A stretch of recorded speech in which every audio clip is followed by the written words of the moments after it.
asap itu, asap yang panas 40 hari 40 malam. Sesudah itu ya alam ini sudah kembali cerah lagi. Gelap gulita. Yang imannya kuat, insya Allah tidak kepanasan, hanya kayak tertimpa flu, pilek. Tapi kalau orang kafir, orang yang imannya itu melepuh kepanasan. Apa di antara pikiran yang sangat dianjurkan pada saat itu memperbanyak doanya Nabi Yunus bin Matta, la ilaha illa anta subhanaka inni kuntu minadh dhalimin, dan sujudlah kepada Allah sebisanya pada waktu itu. Karena orang yang sujud itu yang jelas ya didampingi Nabi Muhammad SAW.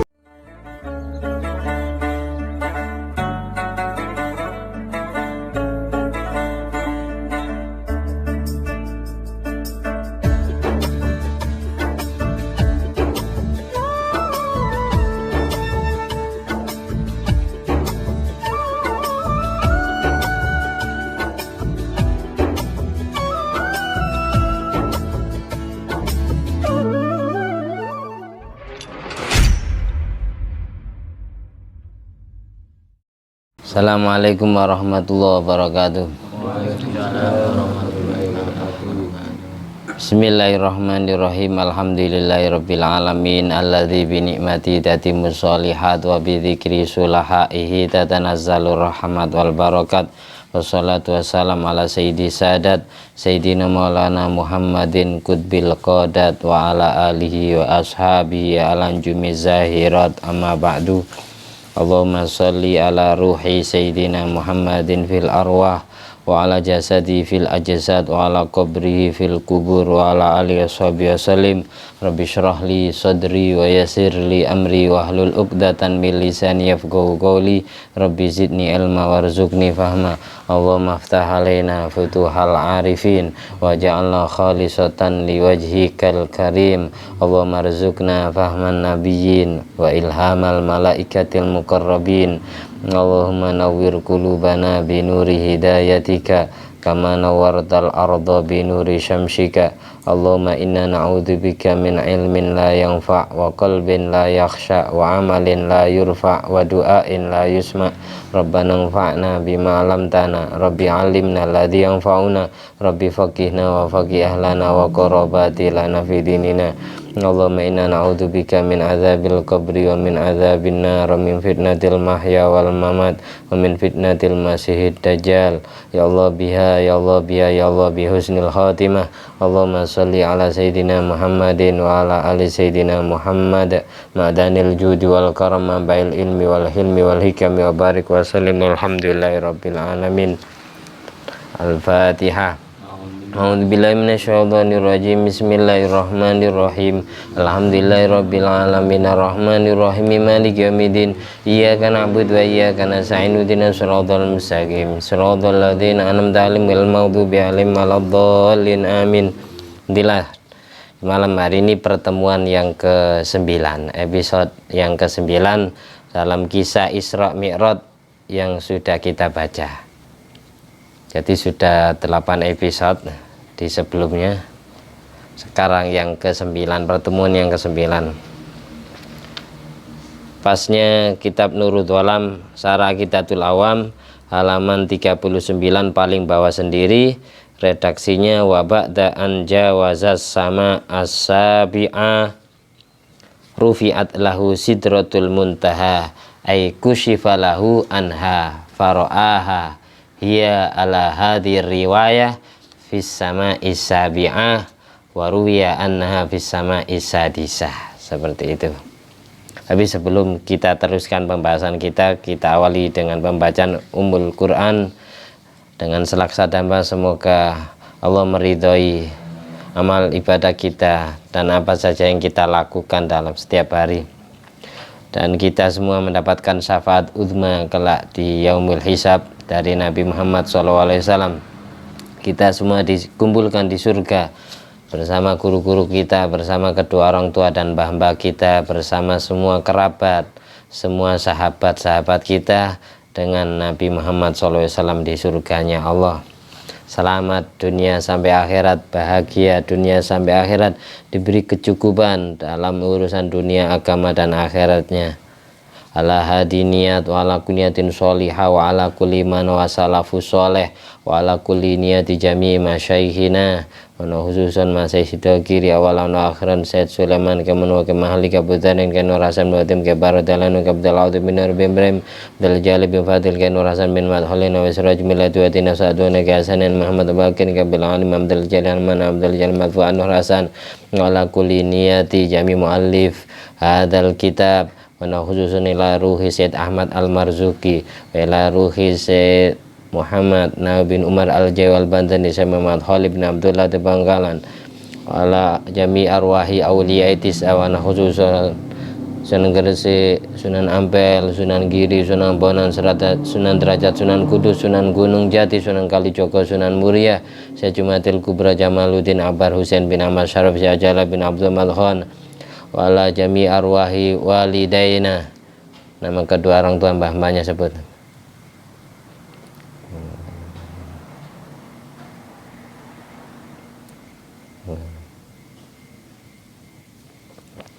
Suli mawfuri mazwaji maduratim lamajma'in wa jami'a abaina wa umatina masyaikhina wa talamidina wa ashabina wa azwajina wa durriyatina wa auladina wa ra'iyatina wa astiqaina wa jiwarina wa duyufina wa ikhwanina fid din minal muslimin wal muslimat wal mu'minin wal mu'minat aina makan min masyariqil ardi ila magharibi al ahya'i minhum wal amwat inna wa taghasham bi rahmah wal maghfirah yadu alaina fa'ana min barakati masrari manwari ulumihim wa nafahatim karamatim fid din wa dunal akhirah syai'il lana wa lahumul fatihah. A'udzubillahi minasyaitonir rajim. Bismillahirrahmanirrahim. Alhamdulillahirabbil alamin arrahmanir rahim maliki yaumiddin.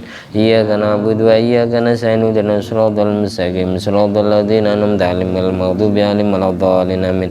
Wa hadrat jami'i arwahi awliya hadal balda Indonesia.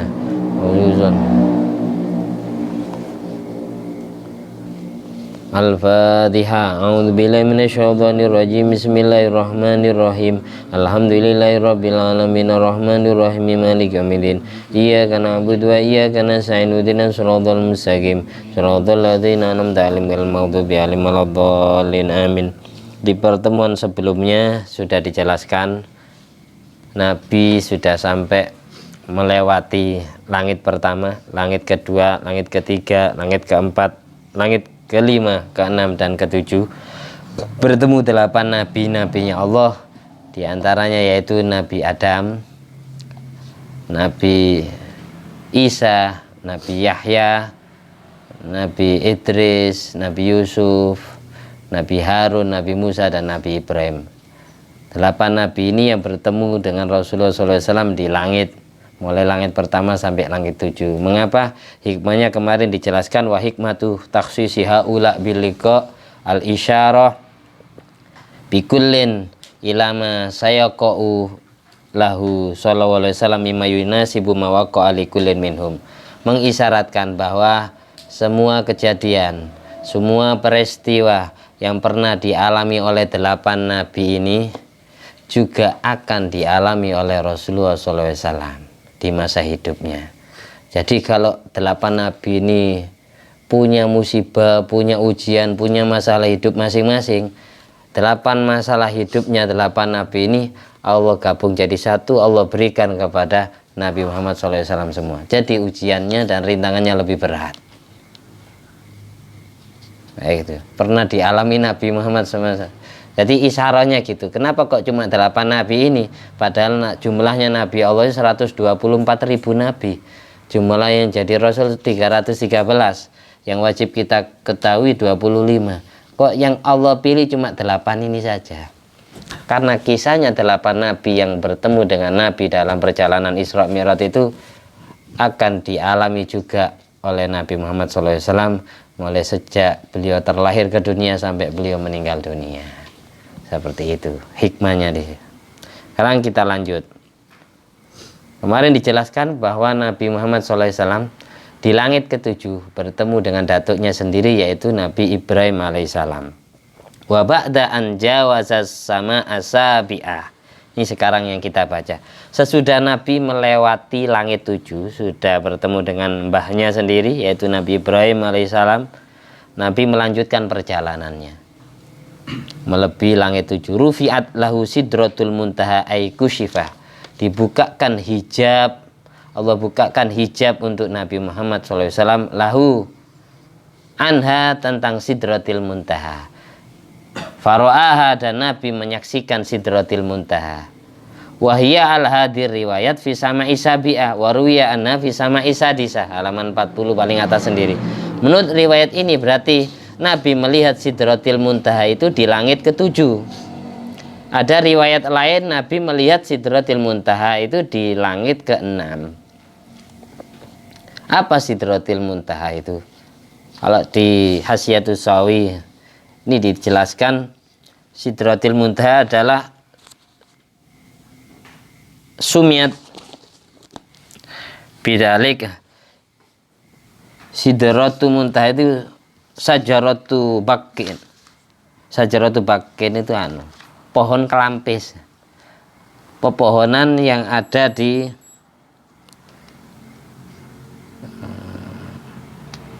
inda sidratil muntaha. Ini di surat An-Najm dijelaskan, fa'auha ila abdihi ma auha.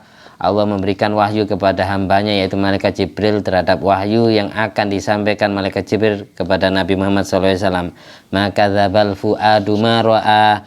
Nabi di saat itu hatinya tidak bisa berbohong terhadap apa yang disaksikan oleh kedua matanya. Nabi betul-betul yubsirhu min surati Jibril.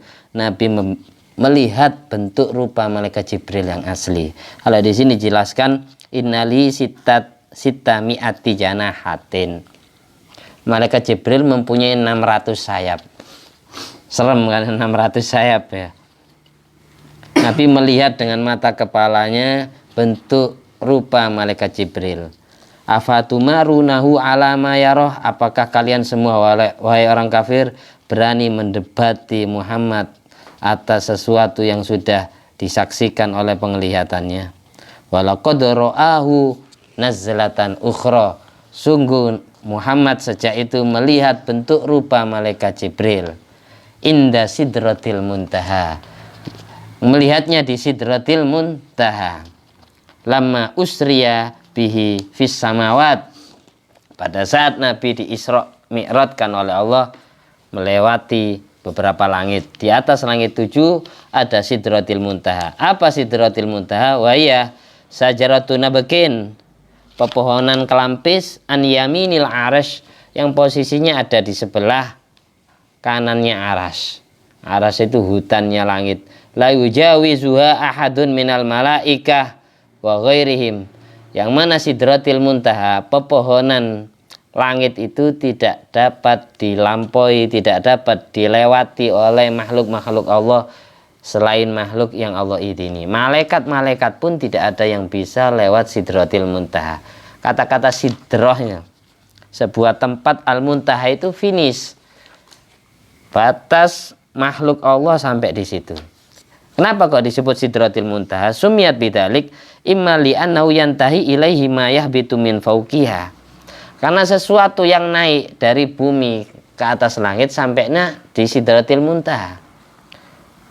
Wa ma yas'udu min tahtiha, dan sesuatu yang turun pun dari langit ke bumi itu dimulai dari sidratil muntaha. Wahyu yang turun itu dimulai dari sidratil muntaha. Makanya disebut sidratil muntaha, batas finish yang tidak bisa dilampaui oleh siapapun kecuali makhluk yang Allah izini. Makanya malaikat Jibril ini tidak berani meneruskan perjalanannya sesudah sampai di situ. Nanti diriwayatkan, sesudah ini diceritakan kenapa kok tidak berani. Itu ceritanya sidratil muntaha, biar sudah tergambar ya. Intinya sidratil muntaha ini pepohonan yang berada di atas langit, yang tidak dapat dilewati oleh siapapun kecuali makhluk yang Allah izini. Jadi sesudah Nabi melewati langit ke-7, Nabi menyaksikan malaikat Jibril, melihat malaikat Jibril di sidratil muntaha sebagaimana di surat An-Najm barusan yang saya baca. Maka dzabal fuadu ma ra'a afatumarunahu ala ma yara. Walaqad ra'au nazlatan ukhra inda sidratil muntaha indaha jannatul ma'wah. Di sisi sidratil muntaha ada surga namanya surga ma'wah. Jadi surga itu ada 7, diantaranya adalah jannatul ma'wah. Ta'wi ilaihal malaika wa arwahu syuhada wal muttaqin. Yang makna surga ma'wah ini biasa dievakuasi, biasa ditempati, disinggahi, ditempati, dipindai oleh malaikat-malaikat Allah dan semua ruh-ruhnya orang yang mati syahid dan semua ruhnya orang-orang yang bertakwa kepada Allah, yaitu para wali, para nabi. Tapi para wali, para nabi bisa menyaksikan surga itu di Jannatul Ma'wah, bisa melihat kenikmatan surga. Makanya kemarin diceritakan Nabi Idris kenapa kok mati suri. Yang pertama karena Nabi Idris pingin nyoba begitu pahitnya sakaratul maut, tapi minta izin kepada Allah agar sesudah mati dihidupkan lagi. Sesudah itu Nabi Idris ditunjukkan kenikmatan surga, akhirnya kebetahan di sana, tidak mau keluar dari surga, tetap disuruh keluar, kamu pasti tidak bisa di situ. Kamu kalau ingin menyaksikan surga harus dari luar surga. Hanya diangkatlah Nabi Idris ke langit keempat sebagaimana riwayat kemarin di dalam surat Toha. Wadhkur fil kitabi Idris innahu kana siddiqon nabiyya wa rafa'nahu makanan aliyya. Karena tujuan beliau biar bisa melihat surga. Tapi tidak boleh masuk karena belum waktunya, belum saatnya, belum kiamat kok mau masuk surga. Kiamat dulu baru ada surga neraka. Ceritanya gitu. Mengenai tempatnya surga itu di mana? Ulama khilaf. Neraka di mana? Ulama khilaf. Ada yang bilang neraka dan surga diciptakan di langit sama Allah. Tapi menurut pendapat ulama muhakkikin, ulama tahqiq, tidak ada yang tahu tempatnya surga dan neraka itu di mana kecuali hanyalah Allah. Kalau dikasih dulu, akhirnya kita terbang ke sana. Kita lanjut kitabnya. Waro'an nila wal furrota wa sayhana wa jayhana. Tsumma jawazha ila mustawa bi fathil wawi wat tanwin wa wal makanul alil muttasi. Wal murad huna mahallu sima'il aqlam. Walihada sumi'a fi sautu harakatil aqlam bi udhunaihi wa la ya'lamu kaifiyataha illallahu ta'ala wa kadza kaifiyatu jarayaniha alal maktubi. Sampai di sini saya jelaskan dulu. Sesudah Nabi melihat Sidratil Muntaha dan melihat bentuk rupa malaikat Jibril yang asli. Dulu ketika di bumi, di bawah dari Mekah, dari Masjidil Haram menuju Masjidil Aqsa, masih menjelma sebagai wujud manusia malaikat Jibril. Tapi pada saat Nabi diangkat dari Masjidil Aqsa menuju langit, menuju Sidratil Muntaha, disitulah Allah buka hijabnya mata Nabi Muhammad SAW sehingga bisa melihat Sidratil Muntaha, sehingga bisa melihat wujud rupa malaikat Jibril yang asli, tidak menjelma sebagai manusia lagi, sebagaimana di keterangan surat An-Najm tadi. Sesudah itu Nabi melihat sungai Nil. Di situ sungai Nil dan Wal Furat dan sungai, kalau sekarang namanya, ini tulisan Arabnya Al Furat, kalau sekarang ya Eufrat itu, sungai Efrat. Wasaihan dan sungai Saihan, Wajaihan dan sungai Jaihan. Sungai apa ini? Kok bisa sungai yang ada di bumi Nabi lihat di Sidratil Muntaha di atas langit? Karena 4 sungai ini sumber mata airnya, kejernihannya, kesegarannya itu mirip dengan sungai-sungai yang ada di surga. Sungai di dunia ini yang paling seger kalau kita minum, yang paling menyehatkan badan, bisa jadi obat dari segala macam penyakit, yang hampir mirip dengan sungai-sungai di surga kelak. Itu adalah sungai Nil, sungai Furat, sungai Efrat, dan sungai Saihan, dan sungai Jaihan. Bukan sungai Krebet, bukan sungai Bulu Payung, nggak ada. Kenapa kok 4 sungai ini?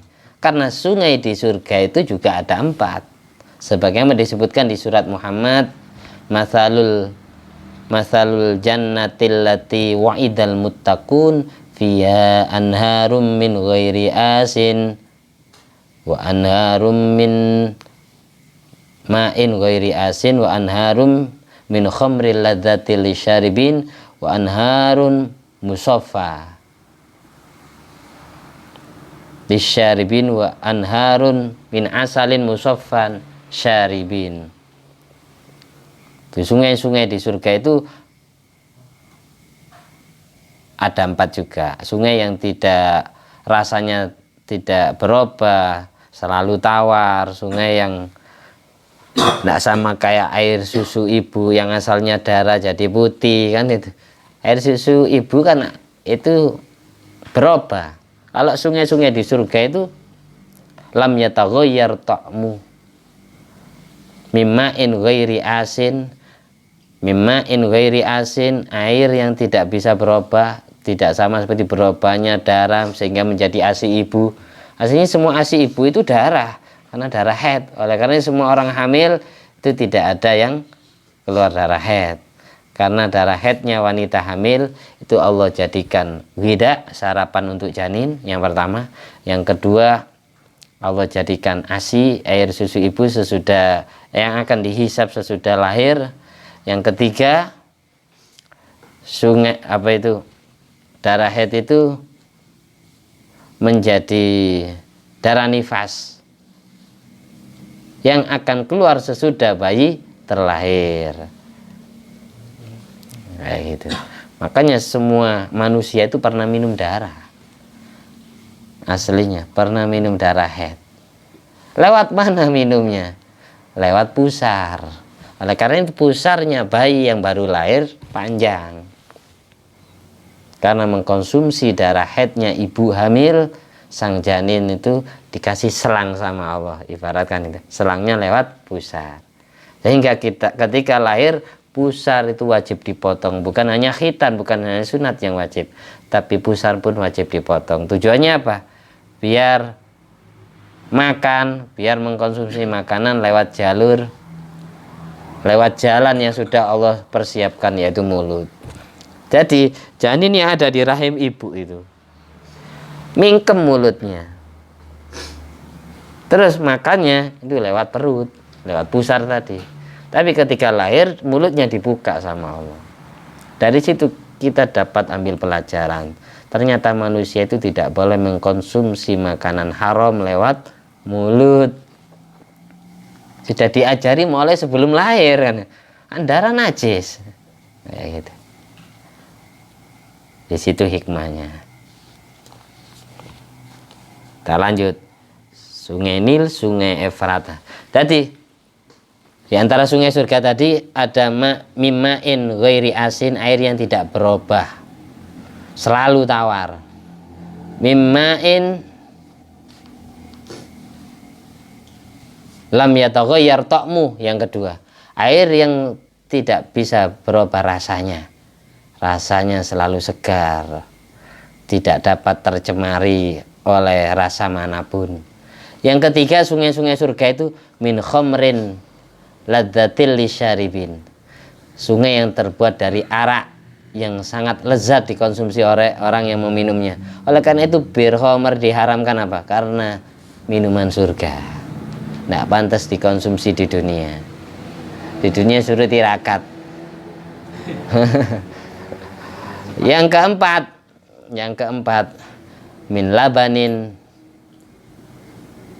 min asalin musaffan syaribi, min asalin musaffan, sungai madu yang dijernihkan oleh Allah. Lahum fiha min kulli samarat wa maghfiratum mir rabbihim, al-ayah di surat Muhammad. Di akhir surat Muhammad itu ada ayat yang menerangkan tentang sungai-sungai surga.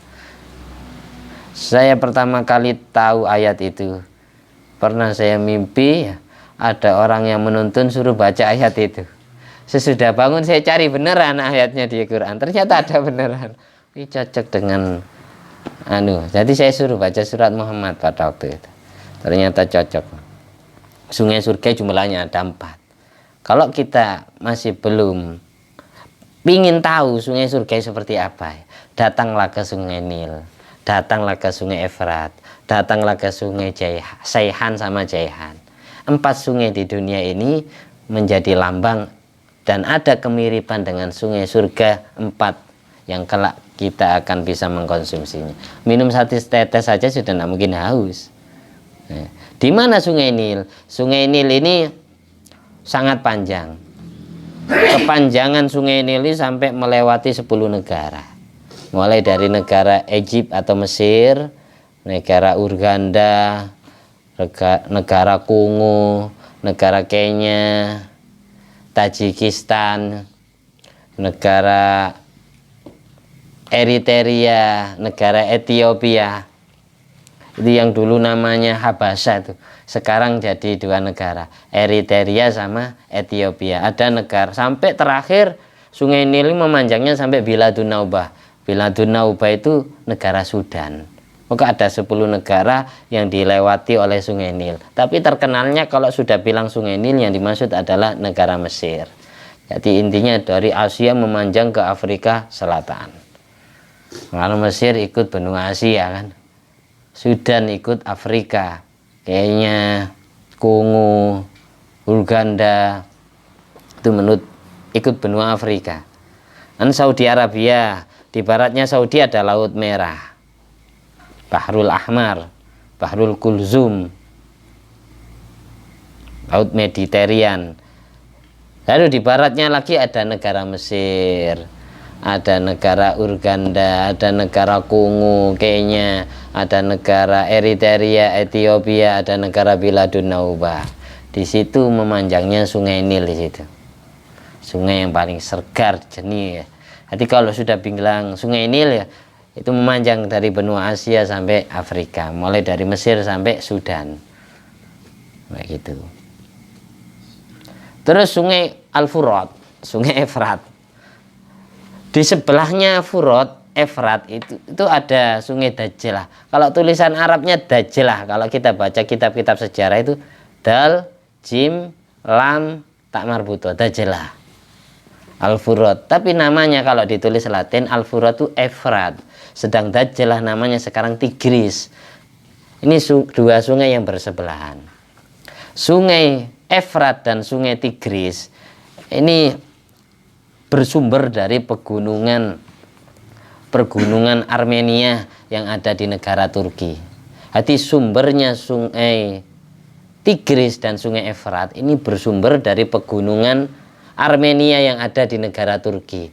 Tapi mata airnya bisa dinikmati itu ada di wilayah di negara Irak kalau sekarang. Tapi wilayah sungai Efrat sama sungai Dajlah Tigris ini disebut daerah Mesopotamia.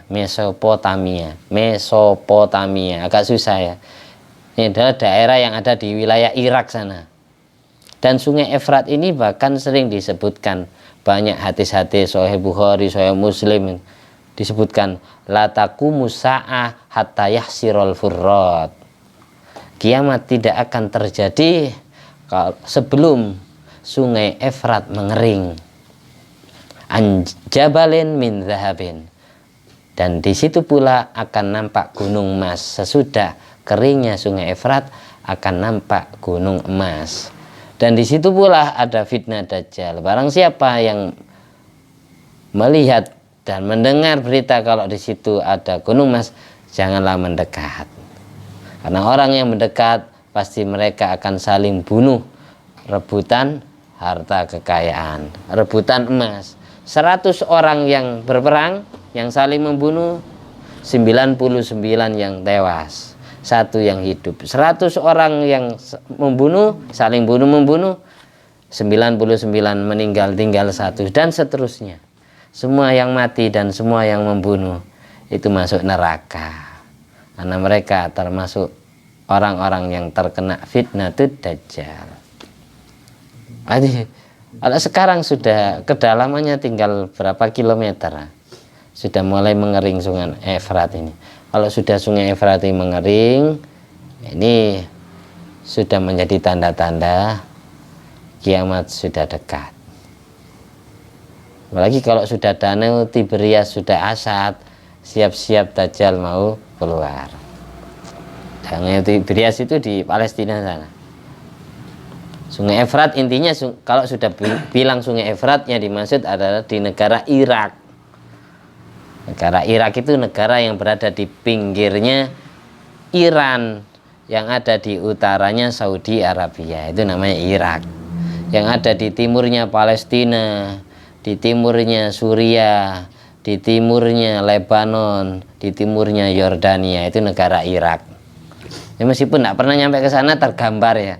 Intinya Saudi itu di mana, terus di utaranya Saudi ada negara apa saja, di baratnya Saudi ada negara apa saja, di selatannya Saudi ada negara Oman, Yaman, sampai nyambung ke benua Afrika, Sudan, kayak gitu. Di timurnya Saudi ada negara kita yang sering kita dengar, ada Uni Emirat Arab, ada Kuwait, ada Qatar, ada Bahrain.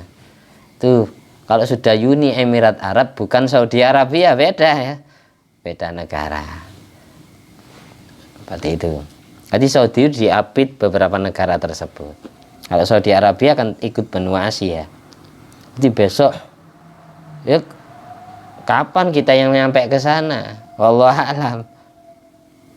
Nah, nanti kan suatu saat akan ada 2 asteroid dari planet lain yang membentur ke bumi kan. Kalau planet bumi ini sudah dibentur 2 asteroid ini, ya jelas akan terjadi gempa sebesar-besarnya, tsunami sebesar-besarnya. Entah setelah itu kita terpelanting di mana, apakah tetap di Indonesia, atau tiba-tiba terpelanting ke Arab sana. Bisa jadi, wallahu a'lam. Ya jelas itu sudah keterangan nas Al-Quran, nggak mungkin Allah bohong. Fartaqib yauma ta'tis sama bidukhanim mubin yaghshan nas hadza adzabun alim. Dan didukung beberapa hadis riwayat Sayyidina Hasan bin Ali, Sayyidina Zaid bin Ali, hadis riwayat Abu Hurairah, dan hadis riwayat Ibnu Umar, Abdullah bin Umar bin Khattab. Itu banyak hadis yang meriwayatkan tentang itu, bahwa kelak akan bumi ini akan dibentur 2 planet. Tanda-tandanya bumi akan dibentur 2 planet ketika di bumi ini banyak pertikaian, banyak peperangan, banyak konflik, kelasnya negara dengan negara, dan banyak gempa bumi. Lantaku masa'ah hatta taksuraz zarazil, sebelum banyak gempa bumi kiamat tidak akan terjadi. Sebelum banyak huru-hara ya, konflik-konflik negara, sekarang kan mulai ya. Kalau dulu yang terdengar di telinga kita mungkin ya Israel sama Palestina, itu mulai dulu. Sekarang kan mulai rata. Yang Rusia sama Amerika, yang Rusia sama NATO, yang Rusia sama Ukraina, yang Saudi sama Iran, Iran konflik sama Irak, India sama Pakistan, mulai merata. Indonesia sama Malaysia, Indonesia sama Australia, mulai banyak konflik antar negara. Kalau sudah semakin merata ini, disitulah dekatnya meteor 2 asteroid itu akan membentur ke bumi. Karena sudah bumi tidak bersahabat lagi. Manusia yang menginjak bumi tidak rukun, tidak akur. Apalagi lebih parah lagi kalau satu negara berantem perang sesama saudaranya sendiri. Ini bahaya. 2024 ini ada pemilu calon presiden dan wakil presiden ya. Bisa jadi Allah turunkan pas 2024 ya, ketika kita tidak siap ya. Cuma asap itu, asap yang panas 40 hari 40 malam. Sesudah itu ya alam ini sudah kembali cerah lagi, gelap gulita. Yang imannya kuat ya, yang imannya kuat insya Allah tidak kepanasan, hanya kayak tertimpa flu, pilek. Tapi kalau orang kafir, orang yang imannya itu melepuh kepanasan. Apa di antara zikiran yang sangat dianjurkan pada saat itu memperbanyak doanya Nabi Yunus bin Matta, la ilaha illa anta subhanaka inni kuntu minadh dhalimin. Dan sujudlah kepada Allah sebisanya pada waktu itu. Karena orang yang sujud itu yang jelas ya didampingi Nabi Muhammad SAW. yaraka hina takum wa taqallubaka fis sajidin, sebagaimana firman Allah, Allah melihat dirimu Muhammad, Tuhan yang bisa melihat dirimu pada saat engkau berdiri beribadah, wa taqallubaka fis sajidin, dan Allah melihat bergulapmu, berbalik-balikmu, menyatumu fis sajidin, di dalam orang-orang yang bersujud kepada Allah. Semua orang yang bersujud itu pasti diselimuti cahaya Rasulullah SAW. Wa ma kana Allahu mu'adzibahum wa anta fihim. Allah tidak mau menyiksa setiap kaum kalau kamu ada di antara mereka. Maksudnya apa? Ketika kaum itu bersatu dengan nabinya, mendekat dengan nabinya, dengan cara apa? Dengan memperbanyak sujud. Allah tidak akan mengadab orang yang sedang bersama Nabi Muhammad SAW. Wa ma kana Allahu liyu'adzibahum wa hum yastaghfirun. Allah tidak akan menyiksa sebuah kaum kalau kaum itu sedang baca istighfar, memohon ampunan kepada Allah. Istighfar terserah. Kalau ada musibah besar itu kita berbanyak astagfirullah semampu kita, maka kita tidak akan kena musibah. Allah tidak akan mengadab kaum kalau kaum itu sedang baca istighfar atau kaum itu sedang bersama nabinya, atau bersama orang yang mempunyai jiwa raga kenabian seperti Imam Mahdi. Insya Allah tidak kena azab. Wa anta fihim, ini janjinya Allah di Al-Quran. Itu ketika kita di masa Tuhan itu, di masa bumi 40 hari 40 malam goncang itu, dipenuhi kolong langit dengan asap yang sangat panas, itu tugas kita ya nafsi-nafsi wes, mempertebal keimanan dan ketakwaan sendiri-sendiri dengan baca istighfar, banyak sujud. Jelas waktu tidak bisa dikontrol. Kapan saya asar sekarang? Sekarang ini subuh kapan? Sekarang zuhurnya kapan? Tidak ketemu. Karena 24 jam kali 40 hari. Ini tidak ada waktu, tidak ada suara adzan kumandang. Cuaca langit bumi kayak malam terus. Karena kolong langit bumi dipenuhi asap, saking fullnya, sampai asap itu keluar dari mankhoroi, dari kedua hidungnya, keluar dari min udunai, dari kedua telinganya, wa min duburi, dari lubang anusnya, kayak gitu. Saking fullnya. Jadi sholat sebisanya ngatur waktunya, cuma memperkirakan. Tidak bisa karena sudah tidak ada HP. Kalau sudah waktu itu terjadi, paling orang yang paling pertama kali yang sampai ingat itu saya. Paling gitu. Wih bener ya. Tapi tidak bisa WA, bisa beneran, tidak bisa. Tidak bisa WA lagi. Karena sudah teknologi mati. Kalau sudah teknologi mati, komputer tidak ada, KTP tidak berfungsi. Jadi sampai nikah enak, tidak usah KUA. Tidak tercatat di negara. Database-nya terhapus semua.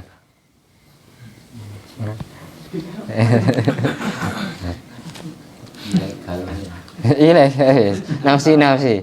Tinggal wali sama yang mau nikah aja, walinya perempuan. Nah, database terhapus, tidak punya data pemerintah.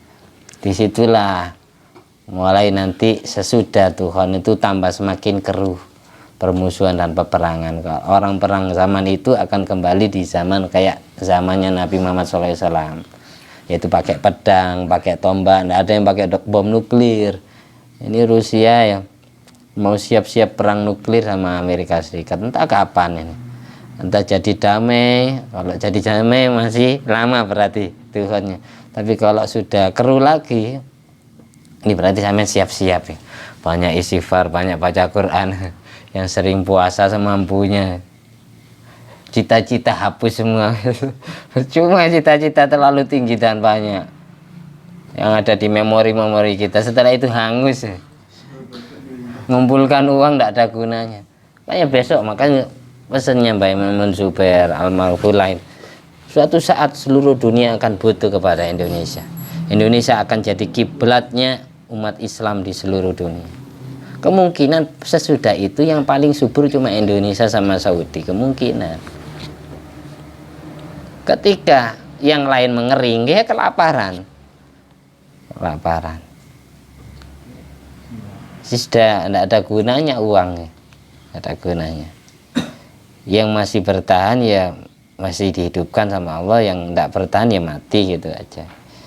Makanya setiap hari kita doa, jangan hanya diri sendiri. Kenapa saya doa kok saya ulang-ulangi?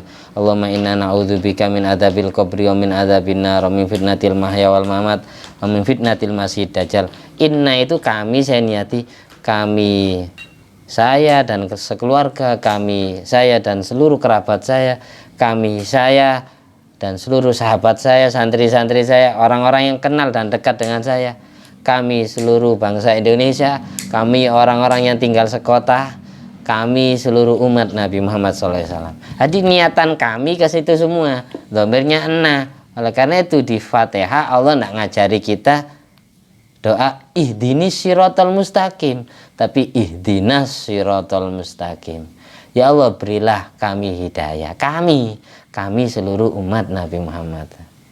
Siratal ladzina an'amta alaihim ghairil maghdubi alaihim waladdallin, yaitu jalannya manusia yang sudah mendapatkan kenikmatan besar darimu, bukan jalannya orang-orang yang kau murkai, orang Yahudi dan orang musyrik, dan bukan pula jalannya orang yang tersesat, yaitu orang Nasrani. Kenapa kok bukan jalannya Allah? Ihdinas siratal mustaqim, ya Allah berilah saya petunjuk ke jalan yang lurus.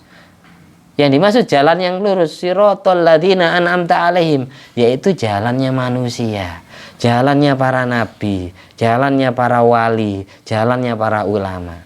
Kenapa Allah kok ngasih jalannya manusia? Kok bukan jalannya Allah? Kenapa firman Allah kok bukan siratallah, tapi siratal ladzina an'amta alaihim? Karena apa? Karena Allah Tuhan. Allah tidak makan sama seperti manusia makan. Allah tidak tidur sama seperti manusia tidur. Jadi kita kalau mencontoh kepada sesama manusianya bisa, tapi kalau mencontoh kepada Allah ya tidak bisa. Makanya sudah dikasih tahu siratal ladzina an'amta alaihim, jalannya manusia. Dari para nabi, para wali, syuhada, sholihin, itu yang disuruh tiru. Bukan jalannya Allah. Kalau jalannya Allah kita tidak bisa niru. Allah tidak pernah tidur, Allah tidak bernafsu kepada wanita, Allah tidak pernah lapar. Ya susah. Makanya suruh niru jalannya manusia-manusia yang punya derajat tinggi di sisi Allah. Gitu. Niru kelakuannya gurunya, jalannya gurunya. Guru saya biasanya istiqomah, wiritan apa, ibadah seperti apa. Itu yang disuruh tiru manusia yang ada di depan kamu, yang kamu lihat. Bukan niru Allah, ya kejauhan. Sudah diajari sama Allah. Siratal ladzina an'amta alaihim, bukan siratallah, tapi siratal ladzina an'amta alaihim. Yang suruh ikuti. Minta diberi petunjuk jalannya manusia yang punya derajat tinggi, bukan minta diberi petunjuk jalannya Allah, bukan. Tuh. Itu merembet kemana-mana. Kalau Seyhan, sungai Seyhan ini di mana? Sungai Seyhan ini ada di Turki Selatan.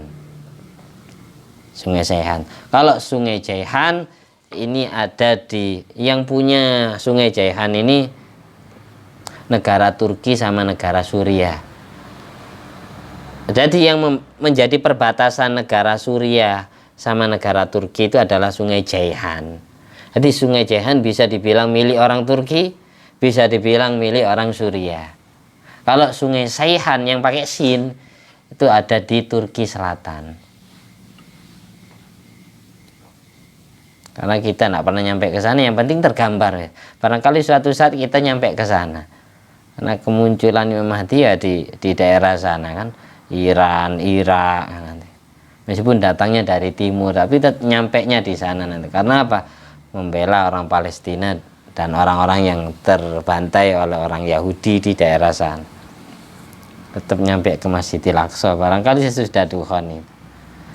Kalau kita selalu tidak terima dan tidak mau ya, ya Allah jangan kau kiamatkan sekarang, jangan kau percepat datangnya kiamat. Paling cucu kita atau anak kita besok doanya kayak gitu, tidak pingin cepat kiamat. Nanti cucu kita juga doanya seperti itu, tidak pingin cepat kiamat, saya belum nikah ya Allah. Paling Allah jawabnya, Kalau kamu doanya selalu seperti itu, terus kapan kiamatnya? Hidup kamu yang asli itu di surga, di akhirat, bukan di dunia. Nanti cucu kamu juga doa seperti itu, pingin lama kiamat. Masalah nikah, pasti nikahnya meskipun sesudah Tuhan atau nikah langsung dengan bidadari surga, kan bisa jadi. Nanti tidak usah dipikir urusan itu. Intinya doa gini kita ya. Saya aja sering doa, ya Allah, saya titip diri saya, anak istri saya, seluruh keturunan saya, semua murid-murid saya, semua sahabat dan kerabat saya titipkan ke jenengan. Jagalah mereka semua, selamatkan mereka semua dari siksa kubur, dari siksa api neraka, dari fitnah ujian cobaan di saat masih hidup maupun di saat sudah meninggal dunia, dan dari fitnah dajjal. Itu beres ya, titip ke Allah ya. Kalau kita jaga sendiri nak mungkin sanggup. Kita sendiri belum tentu selamat kok.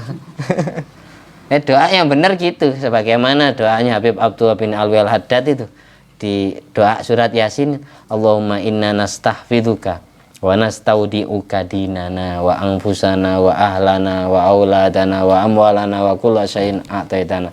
Ya Allah, saya titipkan agama kami, anak istri kami, keluarga kami, harta benda kami, dan semua karuniamu kepada kami. Tolong jaga semua ya Allah, dalam perlindunganmu, dalam keamananmu, dalam keselamatanmu, agar semuanya selamat. Min jabbarin anit syaitonin marid wa jabbarin anit wa di'ainin wa dibayin min syarri kulli syarrin innaka ala kulli syai'in qadir. Agar mereka semua selamat dari gangguan setan, dari gangguan makhluk yang jahat, dari orang-orang yang mempunyai niatan yang jelek, dan seterusnya. Kalau kita jaga sendiri nak mungkin sanggup, minta dijagakan Allah. Sesudah itu, sesudah Nabi menyaksikan sungai Nil, sungai Efrat, sungai Saihan dan Jaihan, Nabi melewatinya semua, baru menjumpai mustawa. Ar-Rahman alal arsyistawa ya. Apa mustawa? Al-makanul alil muttasi, sebuah tempat yang tinggi, yang luas. Wal murad huna, yang dimaksud adalah mahallu sima'il aqlam, tempat di mana telinga Nabi bisa mendengar suara penanya malaikat yang sedang nyatet takdir-takdir manusia. Qalam, allama bil qalam, allamal insana ma lam ya'lam. Bukan pena-pena ini, pulpen ini bukan. Kalau pena-pena yang pulpen ini, orang pertama, penemu pertama yaitu Nabi Idris. Orang pertama yang Allah ajari pena dibuat nulis ilmu, itu adalah Nabi Idris. Allamal insana ma lam ya'lam, allama bil qalam, allamal insana ma lam ya'lam.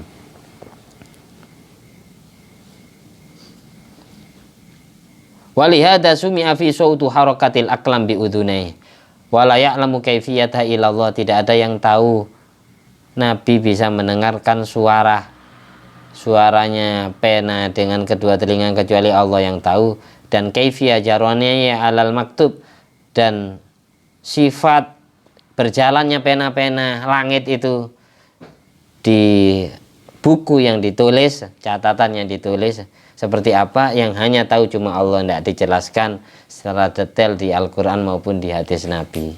Yang tahu nulisnya kolam, yang tahu bentuknya kolam seperti apa, hanya Allah yang bisa menggambarkannya. Fawaqafa Jibril walam yasir ma'ahu thumma zuja bin nur fa kharaqa sab'ina alfa hijabin min nur masiratu kulli hijabin khamsu mi'ati amin. Sesudah itu, ketika Nabi melanjutkan, baru malaikat Jibril diam, tidak mau meneruskan jalan, tidak mau jalan bersama Nabi Muhammad SAW sampai Nabi bisa menembus nur 70.000 hijab nur yang terbuat dari nur, yang masing-masing hijabnya,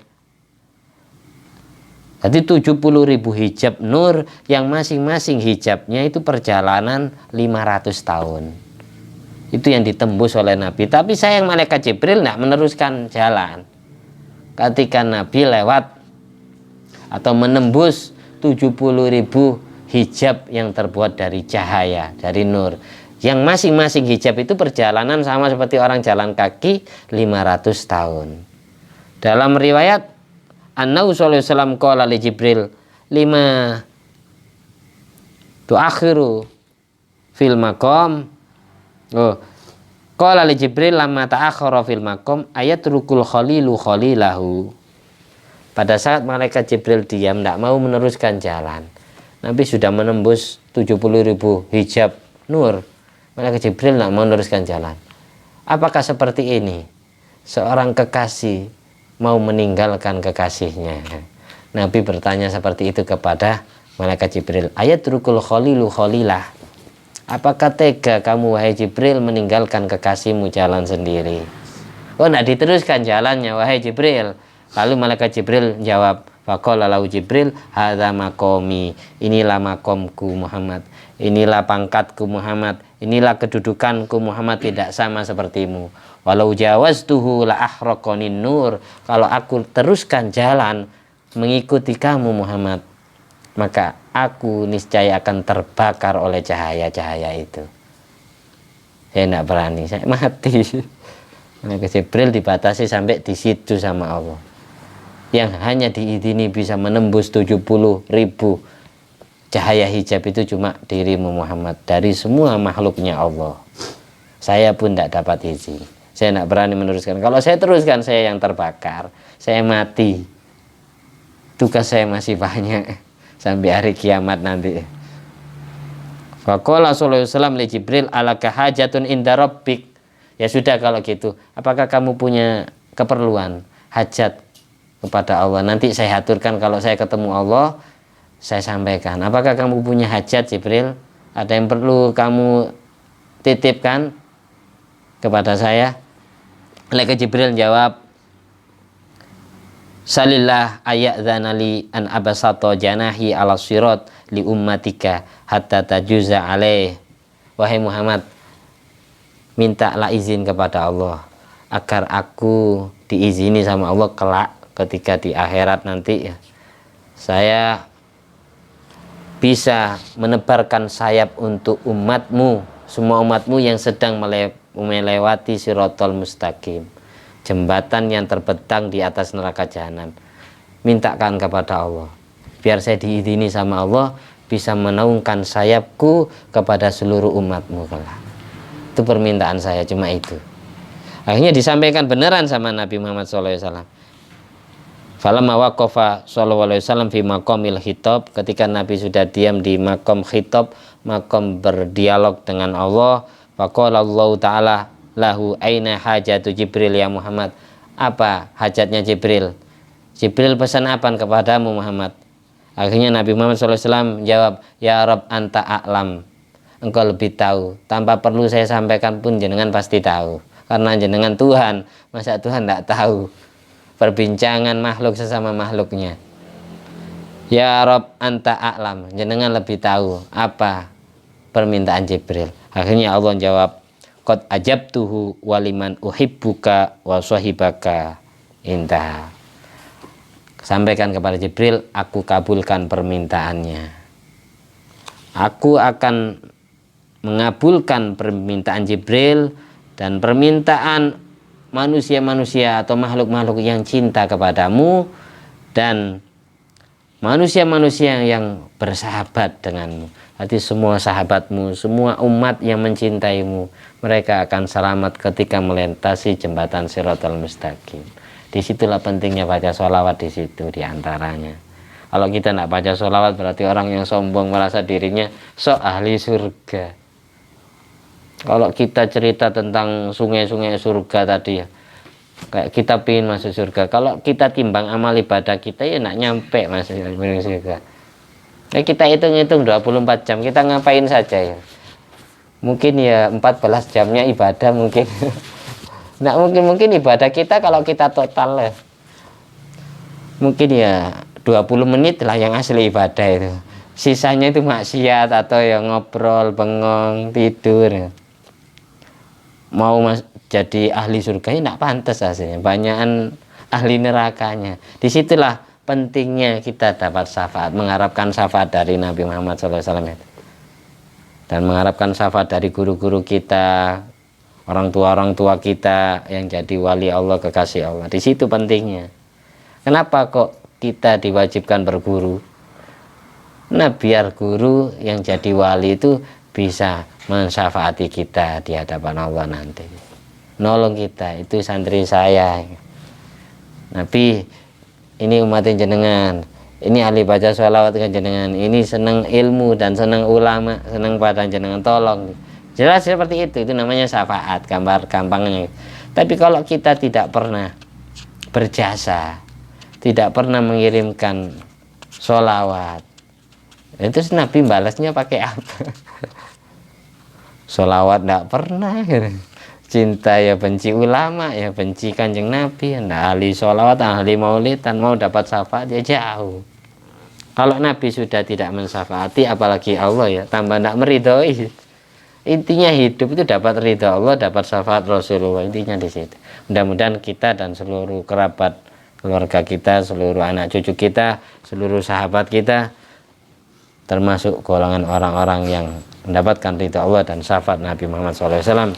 Dengan barokah membaca kisah Isra dan Mi'raj ini, selamat dunia sampai akhirat, bahagia dunia sampai akhirat, hidupnya dicukupkan oleh Allah, hidupnya diatur oleh Allah. Ala diniyat wa ala kuniyatun sholiyah wa ala kulli man wa salafus sholih bi jayi nabil mustafa wal mujtaba Muhammadin sallallahu alaihi wasallam. Amin. Bi sirri asraril Fatihah. A'udzubillahi minasyaitonir rajim. Bismillahirrahmanirrahim. Alhamdulillahirabbil alamin arrahmanir rahim maliki yaumiddin. Iyyaka na'budu wa iyyaka nasta'in ihdinas siratal mustaqim. Siratal ladzina an'amta 'alaihim ghairil maghdubi 'alaihim waladdallin. Amin. Allahumma arhamna bil Qur'an waj'alhu lana imaman wa nuran wa hudan wa rahmah. Allahumma dhakkirna minhu ma nusina wa 'allimna minhu ma jahilna warzuqna tilawatahu ana al-laili wa atrafan nahar waj'alhu lana hujjatan ya rabbal alamin. At-tahiyatul mubarakatuh shalawatut thayyibatu lillah. Assalamu alayka ayyuhan nabi wa rahmatullahi wa barakatuh. Assalamu alayna wa ala ibadillahi sholihin. Asyhadu an la ilaha illallah wa asyhadu anna muhammadar rasulullah. Allahumma salli ala sayyidina Muhammad wa ala ali sayyidina Muhammad kama shallaita ala sayyidina Ibrahim wa ala ali sayyidina Ibrahim wa barik ala sayyidina Muhammad wa ala ali sayyidina Muhammad kama barakta ala sayyidina Ibrahim wa ala sayyidina Ibrahim fil alamin innaka Hamidum Majid. Assalamualaikum warahmatullahi wabarakatuh.